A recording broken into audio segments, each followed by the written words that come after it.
نوائے ضیاء کے ساتھ پروفیسر ضیاء۔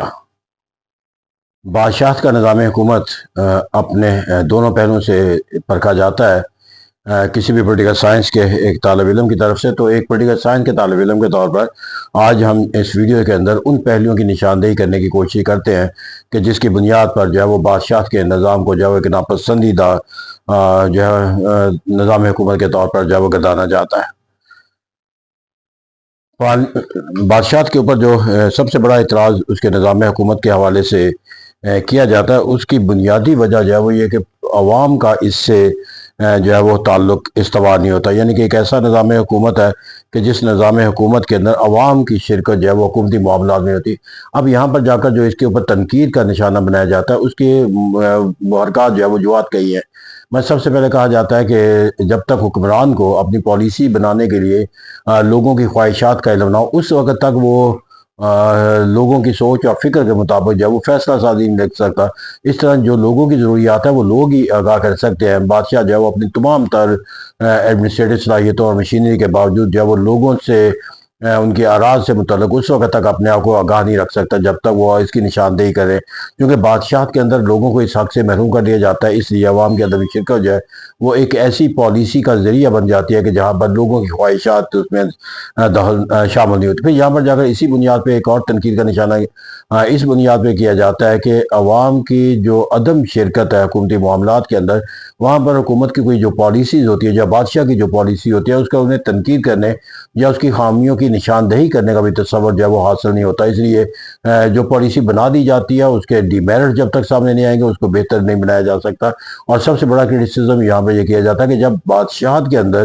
عوام کی حکومتی معاملات میں شرکت نہیں رہتی تو پھر ان کے پاس جو ہے وہ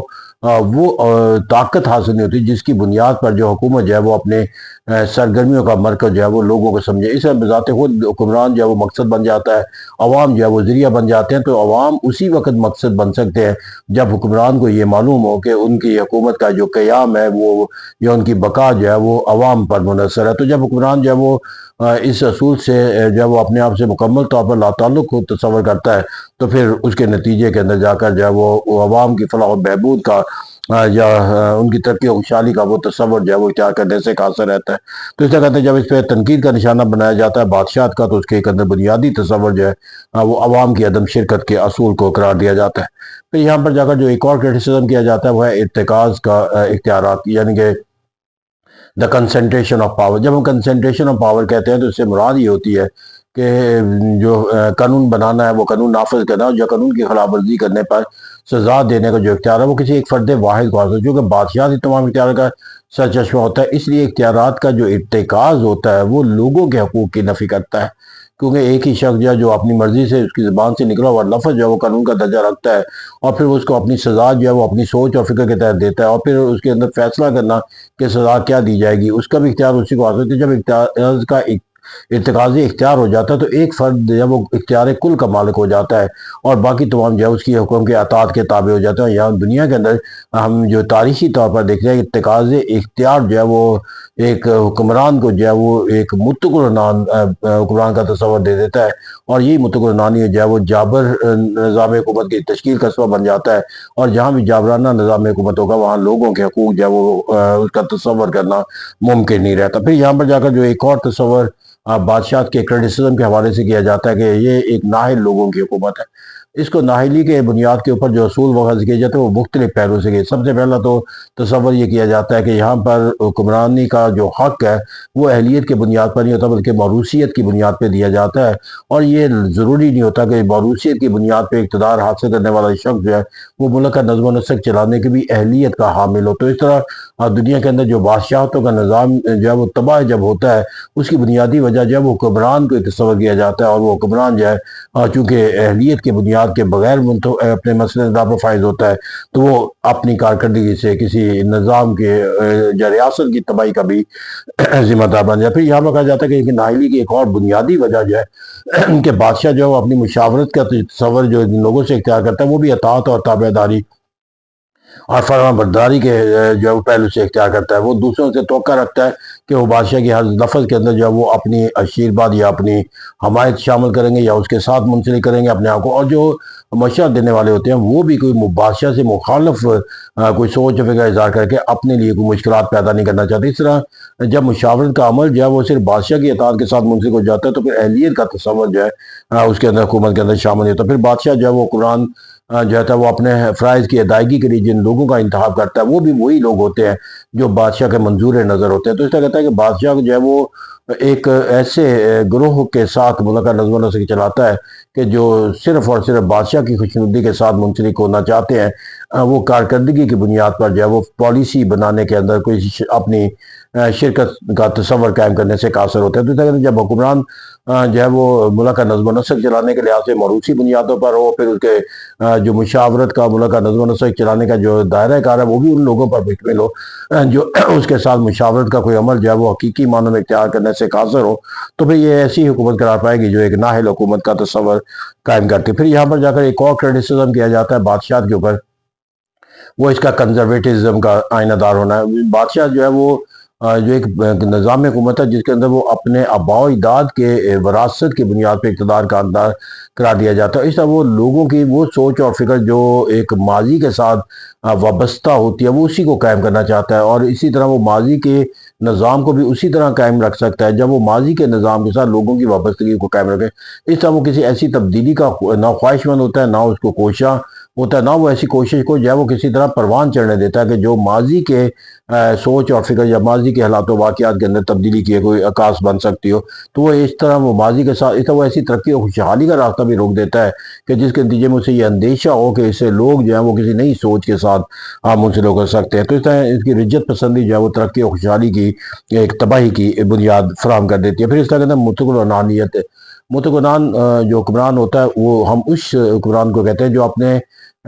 اختیارات کے استعمال کے لحاظ سے، اپنی سوچ اور فکر کے عمل کے لحاظ سے جب وہ کسی کے سامنے جواب دہ نہ ہو بلکہ تمام لوگوں کو اس کی اطاعت کرنا پڑے۔ تو اس طرح کہتا ہے کہ چونکہ بادشاہ جو ہے وہ اسی سوچ اور فکر کے ساتھ اپنے اقتدار کے ساتھ جو ہے وہ مسند اقتدار پر فائز ہوتا ہے، تو اس طرح وہ مطلق العنانیت کا جو معنی و مفہوم ہے وہ اس کے اندر وہ تمام جو ہے وہ پہلو جو ہے وہ پیدا کر دیتا ہے کہ جس کی مطلق العنانیت کی وجہ سے لوگوں کے لیے جو ہے وہ اپنے حقوق کا تحفظ کرنا جو ہے ممکن نہیں رہتا۔ پھر یہاں پر جو ایک اور اہم کرٹیسزم کیا جاتا ہے بادشاہت کے اندر، وہ یہ ہے کہ بادشاہت کا نظام جو ہے جب وہ اپنی ناکامیوں یا خامیوں کا آئینہ دار بن جاتا ہے، یا بادشاہ جب وہ اپنی مطلق العنان اور جابرانہ انداز فکر لوگوں کے لیے ظلم اور بربریت کا کوئی تصور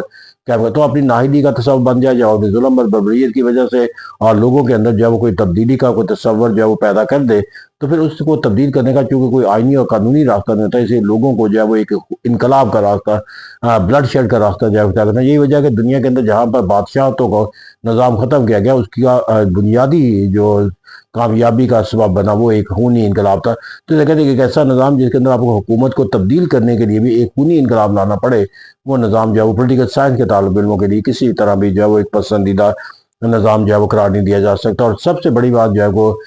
جو وقت گزرنے کے ساتھ ساتھ اس کے اوپر اعتراض کیا جاتا ہے کہ جب عہد حاضر کا نظام وہی ہو سکتا ہے کہ جو عہد حاضر کے تقاضوں کو پورا کرنے کی صلاحیت رکھتا ہو، اور عہد حاضر کا جو تقاضا ہے اس کے اندر جو ہے وہ ایک جمہوری سوچ اور فکر اور لوگوں کا حکومتی معاملات میں شرکت جو ہے وہ اس کا ایک بنیادی حق قرار دے دیا گیا، اور لوگ جو ہے وہ اب ایک ایسے نظام کے ساتھ وابستہ ہے کہ جہاں پر ان کی سوچ اور فکر کو جو ہے میں کسی حکمران کی قدغنوں کی وجہ سے جو ہے اس کو پابندے سلاسل نہیں رکھا جا سکتا، کیونکہ اب دنیا ایک گلوبل ولیج کی طرح تشکیل پا چکی ہے۔ اس طرح بادشاہ جو ہے جہاں پر بادشاہ اپنی تمام طاقت کے ساتھ نظام حکومت پر قائم ہو، وہاں پر وہ لوگوں کی سوچ اور فکر کے اندر قدغنے قائم رکھنے کا جو تصور ہے وہ اب اس کو مستقل طور پر یا مستحکم بنیادوں پہ اختیار نہیں کر سکتا، اور اس طرح جو دنیا کا ایک مروجہ نظام کے طور پر اب جمہوری نظام قرار پایا گیا ہے، اس کے مقابلے کے اندر اس نظام کا پروان چڑھنا جو ہے مشکل ہی نہیں ناممکن ہے۔ اور یہی وجہ کہا جاتا ہے کہ دنیا کے اندر ہر ملک کے اندر بادشاہت جو ہے وہ ختم ہو جائے گی، کیونکہ جمہوریت کے نظام کا مقابلہ جو ہے وہ بادشاہت کے ساتھ نہیں کیا جا سکتا۔ تو اس طرح کہتا ہے یہ نظام جو ہے وہ عہد حاضر کے اندر ایک عملی طور پر ناکام نظام ہے، کیونکہ اس کے مقابلے میں جو سوچ اور فکر کے لحاظ سے نظام پروان چڑھ چکا ہے وہ اپنا کسی بھی پہلو کے اندر اس کے ساتھ موازنہ اور مقابلہ، اور ہر قوم کی اور ہر سطح کے اوپر جو ہے وہ لوگوں کی خواہش ہوتی ہے کہ وہ اپنے لیے ایک بہتر سے بہتر راستہ جو ہے وہ تلاش کرے تو میرے میں جب کوئی موازنہ اور مقابلہ جمہوریت کا کسی بھی بادشاہ کے نظام سے کیا جاتا ہے تو وہ اس موازنے کے اوپر جب وہ کسی بھی سطح کے اوپر جا کر لوگوں کے لیے جو ہے وہ قابل قبول نہیں رہا، اور یہی وجہ ہے کہا جاتا ہے کہ دنیا کے اندر صرف وہاں بادشاہ کا تصور قائم رہ سکتا ہے جہاں وہ اپنے آپ کو جمہوریت کے لبادے کے اندر اختیار کر، جیسا برطانیہ کی بادشاہ نے اپنے تمام اختیارات چھوڑ کر آج جمہوری نظام کو جو ہے وہ اختیار کر لیا ہے۔ تو اس طرح کہتا ہے کہ جمہوریت کی فتح جو ہے وہ ایک ناگزیر عمل ہے، اور اس کی بنیادی وجہ وہ تمام پہلوؤں کا جو ہے وہ بادشاہت میں نہ ہونا ہے کہ جو جدید جمہوری نظام کی خصوصیات تصور کی جاتی ہے، جس میں تحریر و تقریر کی آزادی ہے، نقل و حرکت کی آزادی ہے، معاشی سرگرمیوں کی آزادی ہے، سیاسی سرگرمیوں میں حصہ لینے کی اجازت ہے۔ تو اس طرح کہتا ہے کہ جو ثمرات آپ کو جمہوریت کے اندر حاصل ہو سکتے ہیں وہ ممکن نہیں ہے کہ بادشاہت میں دیے جا سکیں، اور اس طرح ترازو کے پلڑا جو ہے وہ چونکہ جمہوریت کا باری ہے، اس طرح توازن کے طاقت کے تصور کے لحاظ سے بادشاہت کا قائم رہنا ایک ناممکن سا عمل ہے۔ Thank you very much.